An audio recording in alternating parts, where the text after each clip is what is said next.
استنجا کرتے۔ الانذہ اس سے مراد چھوٹی برچھی ہے، یعنی چھوٹا نیزہ، اور اس میں مشکل جو الفاظ ہیں اس کا معنی الخلاء، بیت الخلاء کو کہتے ہیں۔ احملو میں اٹھاتا، اداوہ برتن، عنذہ چھوٹی برچھی یعنی چھوٹا نیزہ۔ تو اس حدیث کا جو مفہوم ہے کہ نبی کریم صلی اللہ علیہ وسلم کے خاص خادم حضرت انس بن مالک رضی اللہ تعالیٰ عنہ وہ کہتے ہیں کہ جب نبی کریم صلی اللہ علیہ وسلم قضاء حاجت کے لیے تشریف لے جاتے تو میں اور میرے جیسا ایک نوجوان، ہم دونوں اللہ کے نبی صلی اللہ علیہ وسلم کے لیے پردے کا اہتمام کرتے تھے۔ اس پردے کے اہتمام کے لیے نیزے کو یعنی برچھی کو استعمال کیا جاتا، اور آپ کی طہارت کے لیے پانی کا انتظام کیا جاتا۔ تو وہ دونوں چھوٹی عمر کے تھے، اور دونوں چھوٹی عمر کے بچے نبی کریم صلی اللہ علیہ وسلم نے اگر بیت الخلاء جانا ہوتا تو وہ چونکہ خدمت کے اوپر مامور تھے تو وہ آپ کے ساتھ ایک پانی اٹھا لیتا اور دوسرا نیزہ اٹھا لیتا، اور اس نیزے کو اس طریقے سے وہاں پر استعمال کیا جاتا کہ اس کے اوپر کپڑا ڈال کے پردے کا اہتمام کیا جاتا، کیونکہ نبی کریم صلی اللہ علیہ وسلم نے اس حوالے سے اس امت کی یہ تربیت کی ہے کہ رفع حاجت کے لیے کبھی جاؤ یا رفع حاجت کے لیے بیت الخلاء میں داخل ہوتے ہو تو پردے کا اہتمام ہونا ضروری ہے، کیونکہ آپ کا جسم، آپ کے وہ خفیہ اعضاء کسی دوسرے کو اس کا دیکھنا جائز نہیں ہے۔ یہ جہالت ہے کہ کوئی تمہارے جسم کے ان خفیہ اعضاء کو دیکھے یا تم دکھاؤ اس کو، یہ جاہلوں والا عمل ہے، اور اسلام نے ہماری یہ تربیت کی ہے کہ تمہارے ان اعضاء کا پردہ ہے، کوئی چھوٹا ہے کوئی بڑا ہے، تو اس سے اپنے آپ کو، اپنے اس جسم کو چھپا کر رکھنا، اور خاص کر ایسے جب معاملے کے لیے کہ رفع حاجت کے لیے آپ کہیں جاتے ہیں تو وہاں پر بھی پردے کا اہتمام کر کے ہی بیٹھا جائے۔ تو یہ دونوں صحابی ہے چھوٹی عمر، نبی کریم صلی اللہ علیہ وسلم کی خدمت پر مامور تھے اور آپ کے لیے آپ کے ساتھ جاتے، اور طہارت کے لیے پانی کا استعمال جیسے ہم نے پچھلے دروس میں پڑھا ہے کہ اگر پانی نہ ہو تو پھر پتھر کے ڈھیلے طاق عدد میں استعمال کیے جاتے ہیں، اور جب پانی ہو تو پھر پانی کے ساتھ طہارت کی جائے، اور اگر دونوں ہی استعمال کر لیں تو پھر بھی بہترین ہے۔ یعنی اگر آپ پتھر مٹی کے ڈھیلے کو استعمال کرتے ہو ساتھ پانی بھی استعمال کر لیتے ہیں تو اس کے بارے میں علماء کا یہ کہنا ہے کہ اس طرح بندے کو مزید پاکیزگی اور صفائی حاصل ہوتی ہے، تو اس طرح کرنا جو ہے وہ بہتر ہے۔ اور اگر نہ ہو تو ٹھیک ہے، اکیلا آپ پانی استعمال کریں، اس کے ساتھ اپنا استنجا کریں۔ اور ایک مومن کے لیے، ایک مسلمان کے لیے یہ ضروری ہے کہ وہ اپنے آپ کو پاک اور صاف رکھے، اور پاک اور صاف رہنے کے لیے ایسی چیزوں کا استعمال کرے، پتھر کے ڈھیلے یا پانی۔ میں نے آپ کو جیسے بتایا تھا کہ یہ جو غیر مسلم ہیں ان میں اپنے آپ کو صاف رکھنے کا کوئی اتنا اہتمام نہیں ہوتا، گندگی ہو، غلاظت ہو، پاک ہوں، ناپاک ہوں، نجس ہوں، انہیں اس سے کوئی پرواہ، انہیں اس بات کا کوئی خیال نہیں ہے۔ لیکن ایک مومن، ایک مسلمان، وہ اپنے آپ کو پاک اور صاف رکھتا ہے، اور آپ نے پڑھا ہوگا کہ پاکیزگی نصف ایمان ہے، نصف ایمان ہے پاکیزگی، کیونکہ آپ اگر پاک ہیں تو پھر اسی پاکیزگی کی حالت میں ہی آپ کی جانے والی عبادت جو ہے اللہ کے ہاں قبول ہوتی ہے۔ اگر آپ پاک نہیں ہیں اور آپ کوئی بھی عبادت کریں، یعنی جن عبادات کے لیے لازمی ہے طہارت، مثلا نماز ہے، تو اس نماز کی قبولیت نہیں ہے اگر طہارت نہیں ہے، پاکیزگی نہیں ہے۔ عمرہ ہے، حج ہے، اس کے جو خاص یعنی طواف کا معاملہ کہ طواف میں آپ کا پاک ہونا، پاکیزگی وہ ضروری ہے۔ اور ایسے ہی قرآن حکیم کی آپ تلاوت کرتے ہیں تو قرآن حکیم کی تلاوت کرتے ہوئے بھی آپ کا پاکیزہ ہونا ہی بھی ضروری ہے۔ تو اس لیے ایک طہارت اور یہ پاکیزگی جو ہے یہ ایک مومن کے لیے انتہائی اہم اور انتہائی ضروری ہے، اور جو غیر مسلم ہیں اسے اس بات کا کوئی وہ اس کا احتیاط نہیں کرتے۔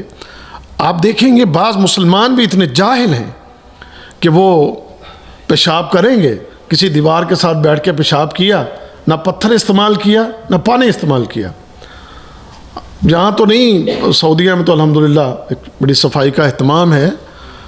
ہمارے ملکوں میں کبھی آپ بسوں کے اڈے پہ چلے جائیں، آپ کبھی ایسے پبلک مقام پر آپ چلے جائیں، دیواروں کے ساتھ بیٹھے ہیں، کبھی بسوں کے ٹائر کے ساتھ بیٹھے ہوئے ہیں، اور ویسے ہی پیشاب کیا تو اٹھ کے کھڑے ہو گئے۔ آپ نے کبھی دیکھا ہوگا کہ اپنے ملک میں آپ کبھی کسی کو کہے نا یار آؤ چلیں نماز پڑھنے، یار میرے کپڑے صاف نہیں ہیں۔ بھئی تیرے کپڑے کیوں صاف نہیں ہیں؟ وہ بس پیشاب کیا تھا تو میں نے استنجا نہیں کیا تو میرے کپڑے صاف نہیں ہیں۔ تو وہ کپڑے صاف اس لیے نہیں ہیں کہ وہ طہارت کے وقت اس نے پاکیزگی کا اہتمام نہیں کیا۔ تو ایک مومن اور ایک مسلمان جو ہے وہ اپنے آپ کو پاک رکھتا ہے، طاہر مطہر رکھتا ہے۔ اس کے لیے پانی کا استعمال، اور اس کے لیے مٹی کے ڈھیلوں کا استعمال، اور اسی طرح جو اس حدیث سے ایک اور سبق ہے وہ ہے پردہ داری، یعنی اپنی سطر کو دوسروں کے سامنے ظاہر نہ کرنا، اپنے آپ کو، جیسے بعض احادیث میں آتا ہے کہ نبی کریم صلی اللہ علیہ وسلم اگر دن کے وقت کبھی رفع حاجت کے لیے باہر کہیں جاتے تو دور چلے جاتے، لوگوں کی نظر سے اوجھل ہو جاتے، اور نظروں سے اوجھل ہو کے پھر آپ اپنی اس ضرورت کو پورا کرتے۔ ایک جگہ آپ گئے، اور یہ آپ کا معجزہ بھی ہے کہ ایک دفعہ نبی کریم صلی اللہ علیہ وسلم چاہتے تھے رفع حاجت کے لیے، تو وہاں پر کوئی ایسا پردے کا اہتمام نہ تھا، تو یہ ایک معجزہ تھا نبی کریم صلی اللہ علیہ وسلم کا۔ آپ نے دور درخت کو اشارہ کیا، آپ نے دور درخت تھے، 2-3 درخت، ان کو آپ نے اشارہ کیا، اور آپ کے اشارے پر وہ درخت وہاں سے چلتے ہوئے نبی کریم صلی اللہ علیہ وسلم کے پاس آ گئے، اور ان درختوں نے آپ کے سامنے جو ہے پردہ کر دیا تاکہ آپ دوسروں کو نظر نہ آئے۔ تو یہ نبی کریم صلی اللہ علیہ وسلم اس طرح اپنے پردے کا اہتمام کرتے تھے۔ تو 2 سبق ہیں، ایک مسلمان کا پاکیزگی کا اختیار کرنا، اور دوسرا ایسے موقع کے اوپر اپنے پردے کا اہتمام کرنا کہ آپ کی جو خاص جگہ ہیں، شرمگاہیں ہیں، اس کو کوئی اور نہ دیکھے۔ اگلی حدیث، عن ابی قتادہ الحارث من ربعی الانصاری رضی اللہ تعالی عنہ ان النبی صلی اللہ علیہ وسلم قال لا يمسكن احدكم ذكره بيمينه وهو يبول ولا يتمسح من الخلاء بيمينه ولا يتنفس في الاناء متفق علیہ۔ ابو قتادہ حارث بن ربعی رضی اللہ تعالی عنہ، ان سے روایت ہے کہ نبی کریم صلی اللہ علیہ وسلم نے ارشاد فرمایا کہ تم میں سے کوئی بھی پیشاب کرتے وقت اپنے دائیں ہاتھ کو اپنے عضو خاص کو نہ لگائے، اور نہ اپنے دائیں ہاتھ سے استنجا کرے، اور نہ ہی پانی پیتے وقت برتن میں سانس لے۔ حدیث کے مشکل الفاظ، لا یمسکن، ہرگز نہ پکڑے، وہو یبول، اس حال میں کہ وہ پیشاب کرتا ہے، بالا یبول، بالا اس نے پیشاب کیا، یبول وہ پیشاب کرتا ہے، ولا یتنفس اور نہ سانس لے، الاناء برتن۔ تو اس حدیث میں 3 چیزوں کا جو ہے وہ نبی کریم صلی اللہ علیہ وسلم کا حکم ملتا ہے، 3 چیزوں کا حکم ہے۔ پہلا حکم، پہلی نصیحت کہ جب بھی آپ پیشاب کریں تو پیشاب کرتے ہوئے اپنے اس دائیں ہاتھ کو اپنی شرمگاہ کو نہ لگائیں۔ استنجا کرنا ہے، اور استنجے کے لیے صفائی جو کرنی ہے وہ اس بائیں ہاتھ سے کرنی ہے، دائیں ہاتھ سے نہیں کرنی ہے۔ کیوں؟ کیونکہ دائیں ہاتھ سے آپ کھاتے ہیں، آپ پیتے ہیں، اور یہ دایاں ہاتھ اچھی چیزوں کے لیے استعمال ہوتا ہے، تو آپ نے اس کو استعمال نہیں کرنا۔ کس کو کرنا ہے؟ بائیں ہاتھ کو استعمال کیا جائے۔ دونوں شرمگاہوں کو جب دھویا جائے یا صاف کیا جائے تو اس کے لیے یہ بائیں ہاتھ استعمال کرنا چاہیے۔ اور دوسری نصیحت اس حدیث کے اندر وہ یہ ہے کہ بولو براز کے بعد، یعنی یہی چیز، ہاں یعنی ایک نصیحت کے ہاتھ بھی نہیں لگانا جب آپ رفع حاجت کے لیے بیٹھیں، اور دوسری نصیحت کہ استنجا کرتے وقت دائیں ہاتھ کو استعمال نہیں کرنا۔ کس کو استعمال کرنا ہے؟ بائیں ہاتھ کو استعمال کرنا ہے۔ اور تیسری نصیحت ہے اس میں کہ جب تم پانی پیو تو پانی پیتے ہوئے برتن کے اندر سانس مت لو، برتن کے اندر سانس نہیں لینا چاہیے۔ اب تینوں حدیثیں آج کی میڈیکل سائنس کو بھی اگر آپ سامنے رکھیں نا، اس اعتبار سے بھی اس میں نبی کریم صلی اللہ علیہ وسلم کی اس وقت کی ہوئی نصیحتیں وہ آج کی میڈیکل سائنس بھی اس کو مانتی ہے کہ واقعتاً انسان کے لیے اس بائیں ہاتھ میں کھانے اور پینے کے لیے چونکہ ہم استعمال کرتے ہیں اپنا دائیں ہاتھ، اور اس دائیں ہاتھ کو ہم کبھی ایسی چیزوں کے لیے استعمال نہیں کرتے تو یہ جراثیموں سے پاک رہتا ہے، اور آپ کا کھانا اور آپ کا پینا اور کھانے کے بعد خاص کر ان انگلیوں کو چاٹنا، اس کے اندر آپ کے کھانے کو ہضم کرنے کے لیے اور آپ نے جو کھایا پیا ہے اس کو جو ہے آپ کے لیے باعث ہضم ہی سمجھیں کہ اس میں اس کا بڑا ایک کردار ہے، اور اس میں چونکہ اس کے ساتھ آپ کچھ اس طرح کے کام بھی کر لیتے ہیں تو اس میں پھر بعض کا جراثیم کا معاملہ ایسا ہوتا ہے کہ جو آپ کے لیے نقصان دہ ہو سکتا ہے۔ پھر دوسرا، پانی پیتے وقت اگر آپ پانی پی رہے ہیں اور پیتے ہوئے آپ اسی پانی کے اندر ہی سانس لے رہے ہیں تو وہ سانس آپ کے لیے مضر ہو سکتا ہے، نقصان دہ ہو سکتا ہے، اس پینے والی چیز کے اندر ایسے جراثیم آ سکتے ہیں کہ جو آپ کے لیے نقصان دہ ہوں گے۔ تو اس لیے نبی کریم صلی اللہ علیہ وسلم نے یہ ایک تربیت کی ہے مسلمانوں کی، اور یہ کیسا خوبصورت دین ہے اور یہ کیسی خوبصورت تعلیمات ہیں کہ ہمارے ایسے چھوٹے چھوٹے مسائل کو بھی کس طریقے سے خوبصورت انداز میں بیان کر کے ہمیں سمجھایا گیا ہے اور ہماری تربیت کی گئی ہے، اور اس میں ساری خیر ہماری اپنی ہے، ہمارے دین کے اعتبار سے بھی ہمارے لیے اس میں بہتری ہے، اور صفائی کے اعتبار سے بھی ہمارے لیے بہتری ہے، اور ہماری صحت کے اعتبار سے بھی ہمارے لیے یہ بہتری ہے۔ تو تین نصیحتیں کہ جب آپ پیشاب کریں تو اپنے خاص عضو کو اس دائیں ہاتھ سے مت چھوئیں، اور جب آپ استنجا کریں تو اپنی شرمگاہوں کو دھوتے وقت دائیں ہاتھ کو استعمال نہ کریں بلکہ اپنے بائیں ہاتھ کو استعمال کریں۔ اور تیسری نصیحت، جب آپ پانی پی رہے ہیں تو جو تنفس ہے، سانس لینے کا عمل ہے، اس لیے کہا گیا کہ جب پانی پیو تو 3 سانس میں پانی پیو۔ تم نے پہلے پانی پیا، پھر اس کو برتن کو پیچھے کرو، پھر اس کے بعد برتن کو منہ لگاؤ، اور اس کے بعد پھر برتن کو، یعنی 3 سانس میں ہمیں نبی کریم صلی اللہ علیہ وسلم جو سنت ہے پانی پینے کی، وہ 3 سانس میں، اس طرح کہ ایسے آپ اپنا سانس جو ہے جیسے آپ باہر رکھنا چاہتے ہیں تو وہ آپ کو پھر ضرورت پیش نہیں آئے گی کہ اپنا سانس آپ برتن کے اندر لیں۔ تو اس طریقے سے جب آپ 3 سانس لے لیں گے تو آپ کے لیے جو ہے وہ برتن میں سانس لینے والا معاملہ جو ہے اس سے آپ بچ جائیں گے۔ تو یہ نبی کریم صلی اللہ علیہ وسلم کی تعلیمات ہیں۔ آگے دیکھیں حدیث نمبر 16، عن عبداللہ بن عباس رضی اللہ تعالی عنہما قال مر النبی صلی اللہ علیہ وسلم بقبرین فقال انہما لیعذبان وما يعذبان في كبير اما احدهما فكان لا يستتر من البول واما الاخر فكان يمشي بالنميمة فأخذ جريدة رطبة فشقها نصفين فغرز في كل قبر واحدة فقالوا يا رسول الله لما فعلت هذا قال لعله يخفف عنهما ما لم ييبسا متفق علیہ۔ یہ حدیث بڑی اہم ہے اور اس میں 2 سبق بہت ہی اہم ہیں۔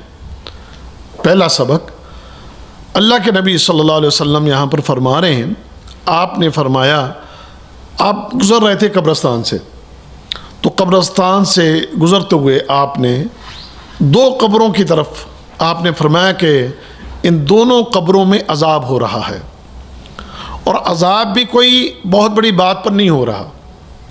فرمایا کہ ان میں سے ایک وہ ہے جو پانی کے چھینٹوں سے نہیں بچتا تھا اور پیشاب کے چھینٹوں سے نہیں بچتا تھا، اور اس میں دوسرا وہ ہے کہ جو چغل خور تھا، چغلیاں کرتا تھا۔ تو ان دونوں کو قبر کے اندر عذاب ہو رہا ہے۔ اور آگے فرمایا آپ نے، آگے بتاتے ہیں صحابہ کہ نبی کریم صلی اللہ علیہ وسلم نے اس وقت وہاں پر ایک درخت کی ایک شاخ لی اور اس کے 2 ٹکڑے کیے، اور 2 ٹکڑے کر کے آپ نے ایک شاخ ایک حصہ ایک قبر پہ لگا دیا اور ایک حصہ آپ نے دوسری قبر پہ لگا دیا، اور آپ نے فرمایا کہ ہو سکتا ہے کہ اللہ تعالیٰ اس وجہ سے ان دونوں قبروں کے اوپر جو ہے قبر والوں کے لیے عذاب کے اندر تخفیف کر دے۔ اب اس میں نے آپ کو 2-3 باتیں آپ کو سمجھانی ہیں۔ پہلی بات کہ قبر کے اندر کیا ہو رہا ہے، بلکہ اس سے بھی پہلے ایک اور بات بھی سمجھ لیں۔ ہمارے کچھ لوگ عذاب قبر کے انکاری ہیں، مانتے نہیں ہیں کہ قبر میں عذاب ہوگا، لیکن یہ حدیث واضح طور پر متفق علیہ بخاری اور مسلم کی یہ روایت ہے کہ اس سے یہ پتہ چلتا ہے کہ قبر کے اندر عذاب ہوتا ہے۔ ایک بات۔ اچھا، کچھ لوگ یہ بھی کہہ دیتے ہیں، کہتے ہیں جی وہ جس کو جلا دیا گیا وہ جل گیا، یا کسی کو بعض اوقات ایسا ہوتا ہے کہ وہ کوئی جانور اس کو کھا گیا، سمجھ گئے نا، تو اس طرح کی باتیں کر کے جی ان کو عذاب قبر کیسے ہوتا ہوگا۔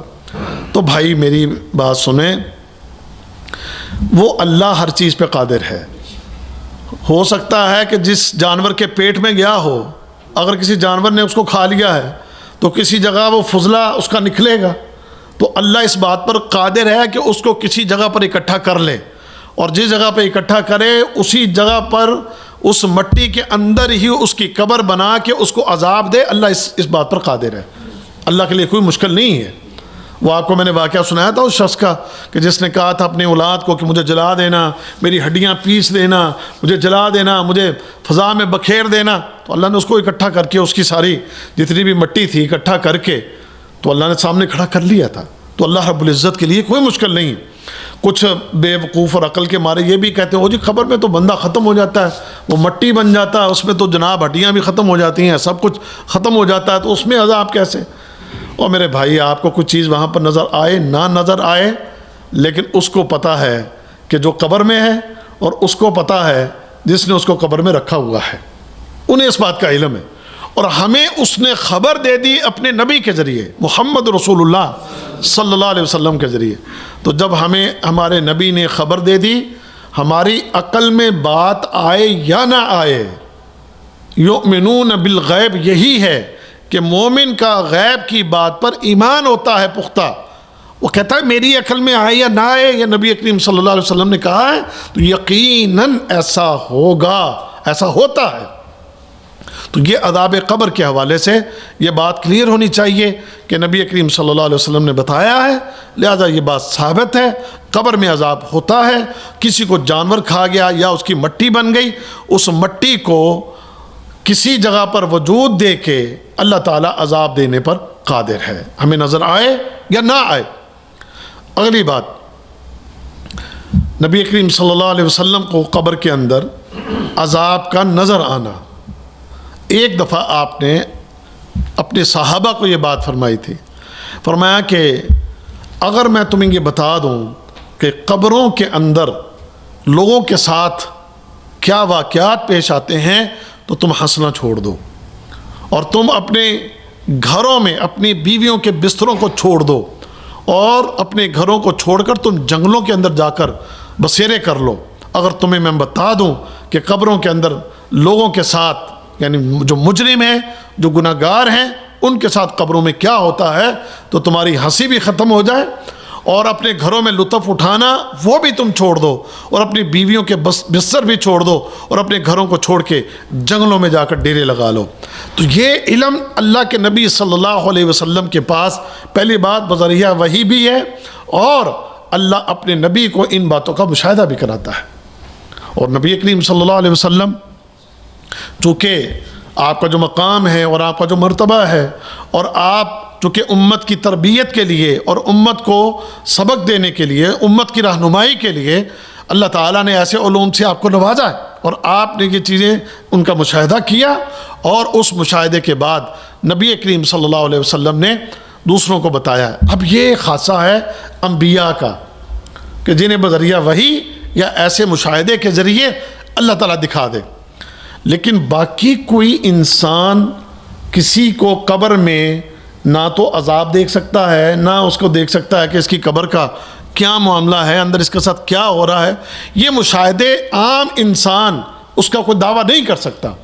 ہاں، اگر اللہ رب العزت بعض لوگوں کو کسی ذریعے سے یعنی خواب کے اندر بعض ایسے کچھ واقعات ملتے ہیں بعض سلف صالحین کے، اور بعض اوقات عام انسان کو بھی اللہ تعالیٰ دکھا دیتا ہے کہ بھی اس کا والد، اس کی والدہ یا اس کا کوئی عزیز وہ قبر میں ہے، اس کو دفن کر دیا، فوت ہونے کے بعد جب آپ قبر میں دفن گئے، گھر گئے، کچھ عرصے کے بعد آپ کو خواب میں کوئی چیز ان کے بارے میں دکھا دی جائے، تو یہ اللہ کی طرف سے کسی کے لیے کبھی معاملہ ہو بھی سکتا ہے، لیکن ایک واضح ترین مشاہدہ وہ صرف اور صرف انبیاء کے لیے، اور خاص کر محمد رسول اللہ صلی اللہ علیہ وسلم کے لیے۔ باقی کسی نیک بندے کی قبر بعض اوقات کھل بھی جاتی ہے، اور وہ قبر کھل کے وہ راز سامنے آ بھی جاتا ہے کہ اس بندے کو 40 سال پہلے دفن کیا گیا، لیکن اس کی قبر آج بھی وہ قبر کے اندر ایسے ہے جیسے آج ابھی اس کو دفن کیا ہو۔ ایسے کچھ واقعات بھی ملتے ہیں۔ یا سعودی عرب میں بھی ایک پتہ نہیں کون سا گاؤں تھا، اس کی ایک خبر آئی تھی کہ وہاں پر 5-6 سال بعد ایک قبر کھلی تھی، وہ بارش ہوئی بہت زیادہ، اور بارش قبرستان کے اندر پانی بہت ہوا تو قبر کا منہ کھل گئے، کچھ قبروں کے منہ کھل گئے۔ ان میں سے ایک قبر ایسی تھی کہ اس قبر میں لاش بالکل فریش تازہ، تو اس کے بارے میں پھر جب تحقیق کی گئی کہ وہ جس گاؤں سے تھا، گاؤں میں جا کر تحقیق کی دفعہ مدنی والوں نے، تو بتایا کہ فلاں گھر کا یہ لڑکا ہے، اس کی جو ہے اس کا والد زندہ ہے، اس سے ملے۔ پھر اس نے بتایا کہ یہ میرا بیٹا بڑا نیک تھا، اور اس کی ایک نیکی تو ایسی تھی کہ نماز کے وقت میں کبھی اس نے تاخیر نہیں کی تھی، کبھی نماز کے معاملے میں کبھی تاخیر نہیں کرتا تھا، اذان ہوتے ہی مسجد کی طرف چل دیتا تھا۔ تو میں نے کبھی اپنے بیٹے کو نماز میں تاخیر کرتے ہوئے نہیں دیکھا۔ تو ایسے اعمال کی وجہ سے اللہ تعالیٰ اپنے بندوں کو اس طرح نواز بھی دیتا ہے، اور ایسے اس کی خبر اپنے بندے کی آگے بھی پہنچا دیتا ہے۔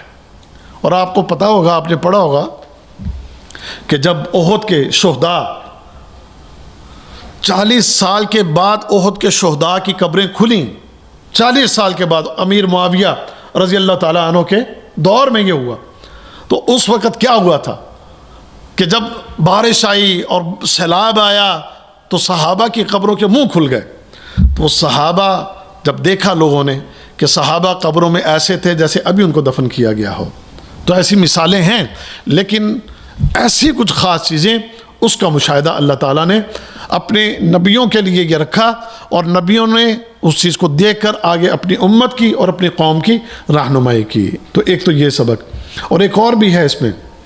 نبی کریم صلی اللہ علیہ وسلم فرماتے ہیں انسانوں اور جنات کے علاوہ باقی چیزوں کو، باقی اپنی مخلوق کو اللہ تعالیٰ قبر میں ہونے والا عذاب دکھا دیتا ہے۔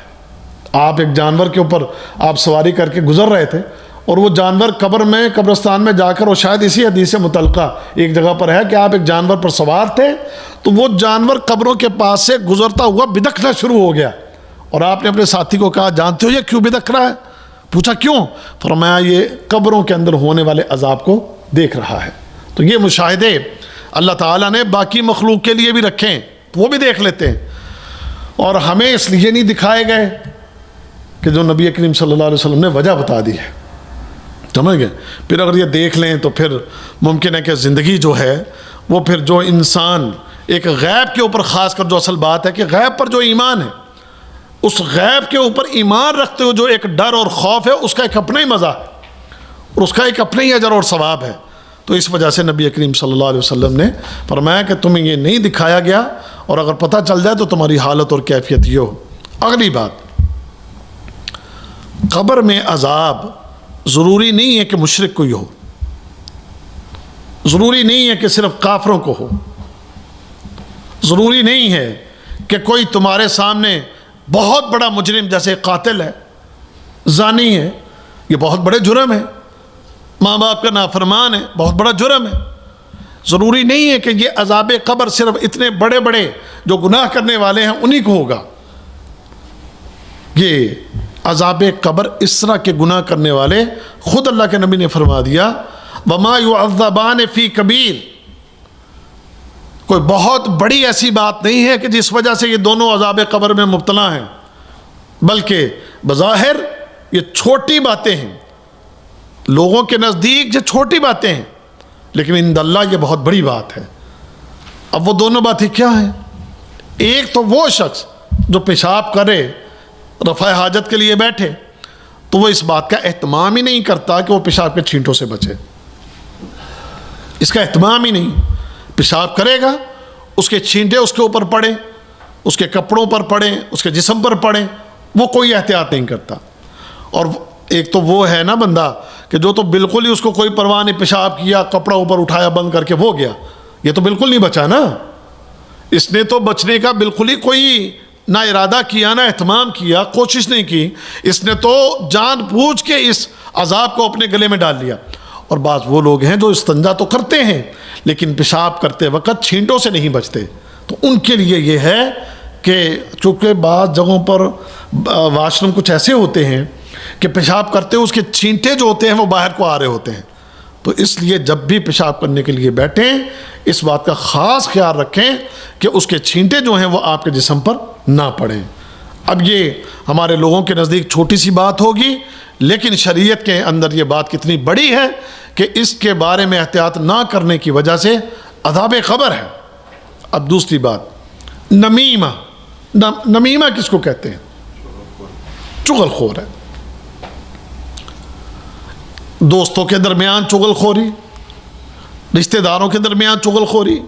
میری بات اٹھے، کوئی بات میں نے آپ سے راز کی کری تھی، اٹھے اور وہ کسی کے متعلقہ اگر ہوئی ہے تو اس کو جا کر فوراً بتانا، بھئی آج تو نا وہ فلاں نے تمہارے بارے میں یہ بات کہہ دی ہے۔ اس بات کو کرنے سے پہلے ہو سکتا ہے کہ ہم دونوں کے درمیان احترام کا رشتہ قائم ہو، ہم دونوں کے درمیان پیار اور محبت کا رشتہ قائم ہو، لیکن جب وہ یہ بات جا کر کر دے گا تو اگلے بندے کے دل میں جو ہے وہ یقیناً نفرت پیدا ہو جائے گی، یقیناً وہ احترام جو ہے اس میں کمی آ جائے گی۔ اس کا نتیجہ کیا نکلے گا کہ آگے چل کے لڑائی بھی ہو سکتی ہے، قطع تعلقی بھی ہو سکتی ہے، اور ایسے معاملات رشتہ داروں میں بھی ہوتے ہیں، دوستوں کے درمیان بھی ہوتے ہیں، اور کبھی اوپر نیچے کام کرنے والے باس کو جا کر چغلی لگا رہا ہے، اوپر جا کر جناب فور مین کو چغلی لگا رہا ہے، کبھی جا کر کسی کو چغلی لگا رہا ہے، اور مقصد کیا ہے؟ اس بندے کو نقصان پہنچانا۔ تو یہ ایک چھوٹی سی بات ہے بظاہر، لیکن شریعت میں یہ چھوٹی سی بات نہیں ہے، یہ بہت بڑی بات ہے کہ ایک دوسرے کی باتوں کو یوں آگے جا کے نشر کرنا اور پھیلانا۔ میں نے جیسے ایک دن پہلے بھی آپ سے یہ بات کی تھی، یہ چیزیں ہمیں کوئی اتنی بڑی نہیں لگتی، لیکن شریعت نے ان چیزوں کے متعلق بڑی گرفت کی ہے۔ غیبت کرتے ہیں، غیبت بھی اسی طرح ہے نا، ایک بندے کی بات یہاں سے پتہ چلا کہ ابھی اس کا یہ معاملہ ہے، اس کو لیا اور لے کر جا کر دوسری جگہ بیان کرنا شروع کر دیا، نہ کوئی تحقیق، نہ کوئی جاننے کی ضرورت پیش آئی، بس جا کے خبریں نشر کر رہے ہیں، یہ خبر نامہ بنا ہوا ہے اور لوگوں کے درمیان مشہور کر رہا ہے، دوسرے کو اس کی عزت کو اچھال رہا ہے، اس کے بارے میں طرح طرح کی باتیں بیان کر کر کے لوگوں میں جو ہے نا اس کو پھیلا کے اپنے آپ کو لذت اور اپنے آپ کو جناب سکون پہنچانے کی کوشش میں، اور کوئی لذت کوئی سکون ایسا ملتا تو نہیں ہے، لیکن ایک زبان کا چسکا بندے کو پڑ جاتا ہے۔ کبھی کسی کی بات مت کیا کرو، یہ میں آپ کو نصیحت کر رہا ہوں، کبھی کسی دوسرے کی بات مت کیا کرو۔ آپ کبھی اس بات کو پسند کریں گے کہ آپ کی کوئی بات کسی کے آگے جا کر کرے؟ آپ کبھی پسند نہیں کریں گے، آپ یہی چاہیں گے کہ آپ کے جو معاملات ہیں اس کے اوپر پردے پڑے رہیں، اس کے اوپر پردے پڑے رہیں، آپ یہی کوشش کریں گے۔ ایک واقعہ موسیٰ علیہ السلام کا، جیسے کہتے ہیں نا اسرائیلی روایات، اگر اس کے بارے میں کوئی واضح نص اس کی جو ہے ایسی نہ ہو اس کے اوپر کہ اس کے اوپر کسی نے ایسی تحقیق کر کے بات ثابت کی ہو کہ وہ ایک جھوٹا یا من گھڑت یا موضوع کو واقعہ ہے، تو پھر موضوع واقعات نہیں بیان کرنے چاہیے، لیکن اگر اس پر کوئی بحث نہیں ہو تو حدث عن بنی اسرائیل سے کچھ ایسے واقعات ہیں اس کو بیان کرو، بتاؤ، اور اس میں بڑے دروس اور اسباق ہیں کہ جب موسیٰ علیہ السلام اپنی قوم کو لے کر باہر نکلے بارش کے لیے دعا کرنے، کہ وہ خشک سالی تھی، بارش نہیں ہو رہی تھی بڑے عرصے سے، موسیٰ علیہ السلام اللہ کی بارگاہ میں اپنے ساتھیوں کو لا کر دعائیں کر رہے ہیں کہ یا اللہ بارش برسا دے، یا اللہ بارش برسا دے۔ لیکن اللہ تعالیٰ نے جواب دے دیا کہ تمہارے اس فوج میں ایک ایسا بندہ ہے کہ جس کا ایسا جرم ہے کہ جس کی وجہ سے میں بارش نہیں برساؤں گا. اور اس کے بارے میں ایک جگہ میں نے تحقیق پڑھی کہ وہ بندہ اللہ رب العزت سے بڑی بدگمانی رکھتا تھا. اللہ تعالیٰ سے بڑی بدگمانی تھی اس کے دل میں. سمجھ گئے؟ یہ کوئی چھوٹا گناہ نہیں اللہ کے بارے میں. بدگمانی بہت بڑا جرم ہے. یہ کوئی چھوٹی غلطی نہیں ہے، بہت بڑی غلطی ہے. موسیٰ علیہ السلام نے اپنی قوم سے کہا کہ وہ تم میں کون ایسا بدبخت ہے جس نے اتنا بڑا گناہ کر رکھا ہے کہ اس کی وجہ سے رب کائنات ناراض ہے اور وہ بارش نہیں برسائے گا کہ جب تک کہ وہ بندہ یا تو ہمارے درمیان میں سے نکل جائے. سمجھ گئے؟ اول تو یہ ہے کہ وہ ہمارے یہاں سے نکل جائے. اگر کوئی بندہ یہاں پر ہے تو وہ دیکھے یا اس کا کیا معاملہ ہے. تو ابھی یہ بات آپ نے کی ہے تو وہ بندہ جس کو پتا تھا کہ میرے کرتوت کیا ہیں، اس نے اللہ رب العزت کی بارگاہ میں درخواست کی، اے میرے رب میرا پردہ رکھ لے، اے میرے رب مجھے معاف کر دے، اے میرے رب مجھے بخش دے. اس نے توبہ کی. رب کائنات نے بارش برسا دی. اب بارش ہو گئی ہے. اب موسیٰ علیہ السلام کہیں یا اللہ آپ نے تو یہ کہا تھا. فرمایا موسیٰ میرے اس بندے نے مجھ سے معافی مانگی، میں نے اس کو معاف کر دیا. اور یہاں ایک آپ بات سمجھیے گا، ہمارا رب، ہمارا خالق، ہمارا مالک وہ حق رکھتا ہے، لیکن اس کے باوجود 5 فٹ کے اور 6 فٹ کے انسان وہ تیری غلطیوں پر پردے ڈالتا ہے، تیرے گناہوں کو چھپاتا ہے. تو رات کی تاریکیوں میں کہیں گھس کے گناہ کر رہا ہو تو اللہ کی قسم اگر پردے ڈالے ہوئے ہیں تو اس نے، اگر تجھے بچایا ہوا ہے تو اس نے. مجھے ایک بات بتائیں، ایک بندہ بھی اس پورے مجمع میں سے اٹھ کر کھڑا ہو کر کہہ دے کہ میں کوئی غلطی نہیں کرتا، میں کوئی گناہ نہیں کرتا، کوئی ہے آپ میں سے؟ میں ایک قسم کا گناہ کرتا ہوں گا، آپ کوئی دوسری قسم کا گناہ کرتے ہوں گے. میں کوئی اور قسم کا گناہ کرتا ہوں گا، آپ کے اندر کوئی اور قسم کا گناہ ہوگا. لیکن ہیں کل بنی آدم خطاء، بنی آدم میں جتنے بھی ہیں انبیاء کو چھوڑ کے ہر بندہ وہ گناہ گار ہے، ہر بندے میں گناہ ہے. اب اللہ تو پردے ڈالے، اللہ رب العزت تو تیرے گناہوں کو چھپائے، اور جناب تو دوسروں کے گناہوں کو جا کر یا دوسروں کی کسی غلطی کو، دوسرے کی کسی کی کمزوری کو اٹھا کر آگے بیان کرے. اور عادت اتنی گندی ہے، اتنی گندی ہے، بات اتنی سی ہوگی اس کو اتنا جا کر آگے بیان کریں گے. بات اتنی سی ہوگی اور آگے جا کے بیان کریں گے اس کو اتنا لمبا کر کے. مقصد کیا؟ کہ اس کی عزت کو تار تار کر دوں میں. یار ملے گا کیا تجھے؟ کیا حاصل ہوتا ہے؟ اور سنیے،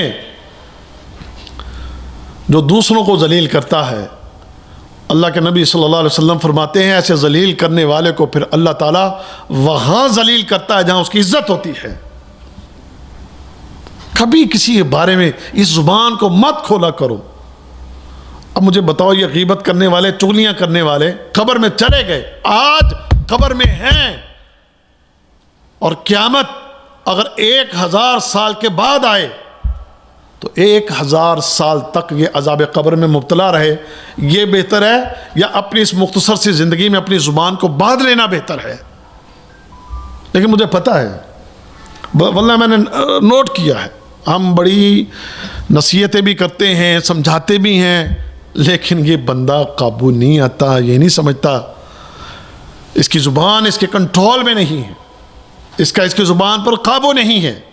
تو ہم نصیحت کرتے ہیں سب سے پہلے بھائیوں اپنے آپ کو، اور پھر آپ سب کو نصیحت کرتے ہیں، کبھی کسی کی چغلی اور کبھی کسی کی غیبت مت کیا کرو.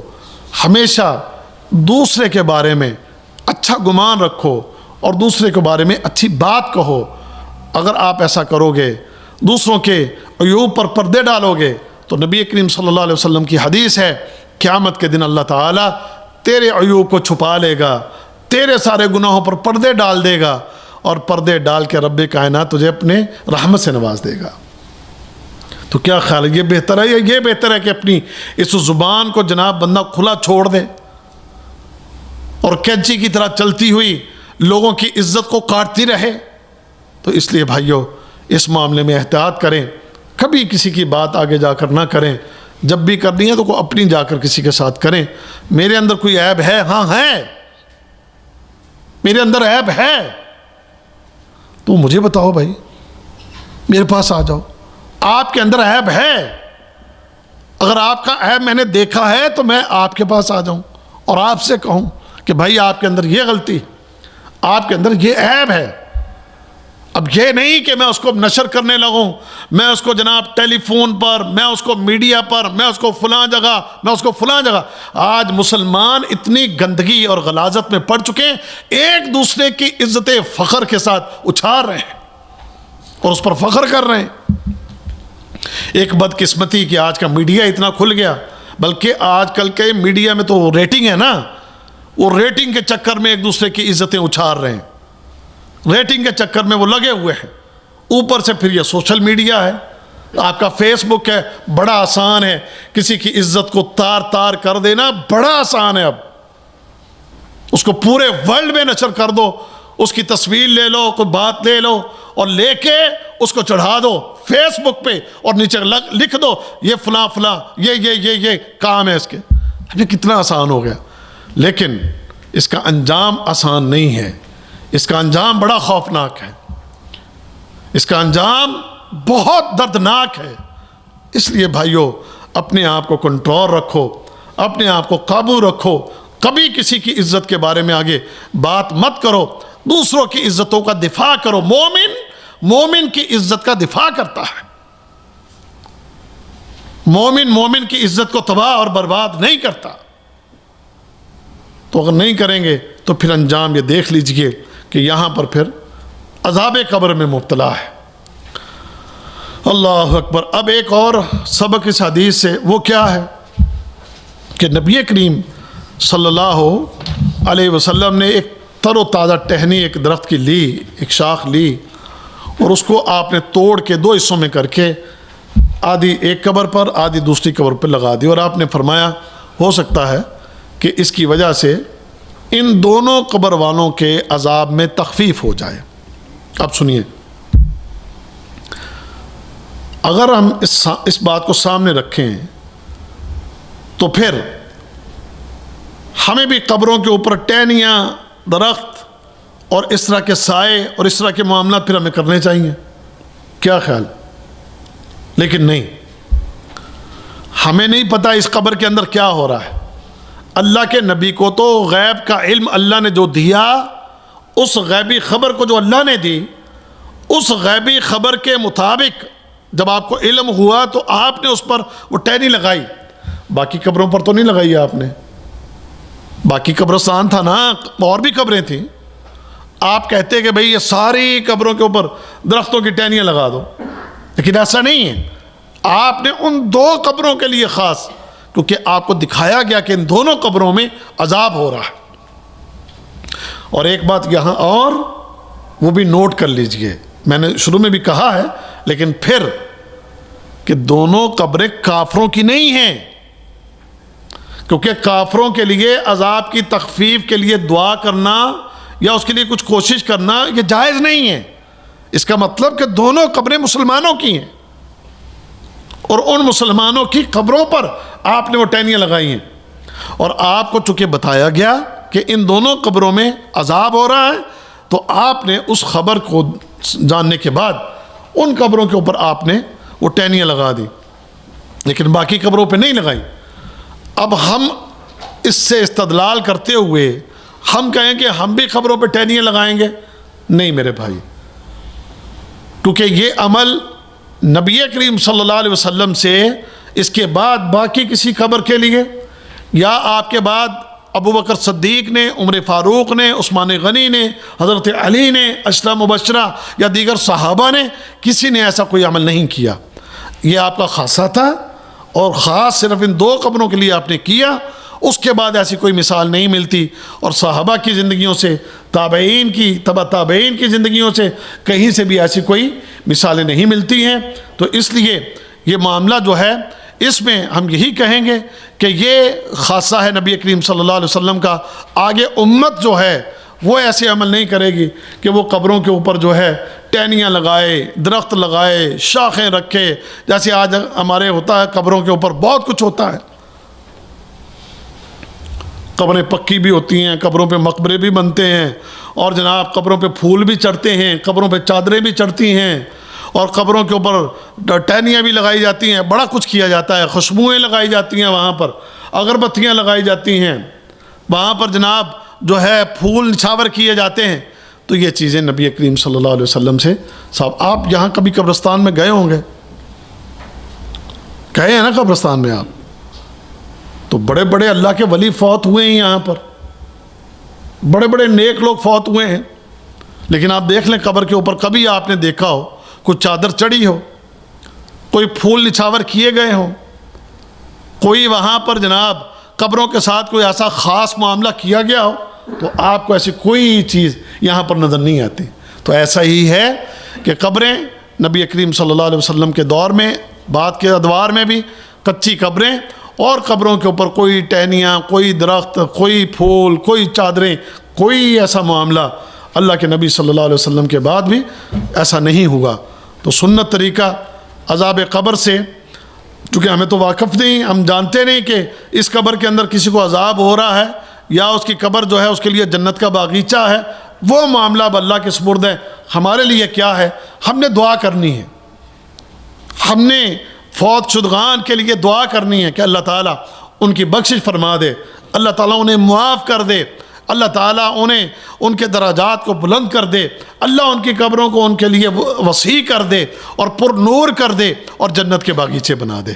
ہم یہ دعا کریں گے، اور یہ دعا مردوں کو، مومنین، مسلمان مرد، مسلمان عورتیں، مومن مرد، مومن عورتیں، ان کو یہ دعا انشاءاللہ اللہ تعالیٰ سے امید ہے کہ ضرور فائدہ دے گی. جیسے اولاد اپنی والدین کے لیے دعا کرتے ہیں، والدین فوت ہو جائیں. ابن ماجہ کی ایک روایت ہے، ایک شخص وہ اس کا درجہ جنت میں بلند ہو گیا، تو وہ اللہ تعالیٰ سے پوچھتا ہے، یا اللہ کہ میرا درجہ کیسے بلند ہوا؟ میرا عمل تو منقطع ہے، میرا تو عمل جو تھا وہ سارے آ گئے سامنے، یہ آج میرا درجہ جنت میں بلند کیوں ہوا ہے؟ تو اللہ رب العزت اس کو بتاتے ہیں، آج تیرے بیٹے نے زمین پر تیرے لیے بخشش کی دعا کی، اس کی وجہ سے تیرا درجہ بلند کر دیا گیا. تو اس دعا نے فائدہ دیا. کس نے فائدہ دیا؟ اور میں یہ کہا کرتا ہوں، اور آپ سب سنیں، جن کے والدین فوت ہو گئے ہیں، کیا آپ چاہتے نہیں کہ آپ کے والدین کو آگے سکون ملے؟ وہ چاہتے نہیں؟ تو ان کے لیے خوب دعا کیا کرو. ان کی قبروں پہ پھول، چادر، موم بتیاں، اگربتیاں، لائٹیں، یہ پکی قبریں، یہ ان کو فائدہ نہیں دیتی. ان کو اگر فائدہ کوئی چیز دے گی تو وہ تمہاری دعا ہے. ان کے لیے دعائیں کرو، اور اگر تم دعا کرو گے تو کل تم مرو گے، تمہاری اولاد تمہارے لیے دعا کرے گی انشاءاللہ. اور اگر ہم نے بھی کبھی والدین کے لیے کوئی ایسی کبھی دعا نہیں کی تو کل کو ہماری اولادیں بھی ہمارے لیے دعا نہیں کریں گی. تو اپنی اولاد کے لیے دعا. اسی طرح مومنوں کے لیے، مسلمانوں کے لیے، ان کے لیے بھی بخشش کی دعائیں کریں. اور اس کا ایک اجر آپ کو بتاتا ہوں. مومنوں کے لیے، مسلمانوں کے لیے بخشش کی دعا کرنے کا اجر کتنا ہے؟ ایک حدیث میں اگر کوئی یہ دعا کرے، اللہم اغفر للمؤمنین والمؤمنات والمسلمین والمسلمات الاحیاء منہم والاموات، اے اللہ تمام مومن مرد اور تمام مومن عورتیں، تمام مسلمان مرد، تمام مسلمان عورتیں، جو زندہ ہیں وہ بھی اور جو فوت ہو گئے وہ بھی، ان سب کو بخش دے.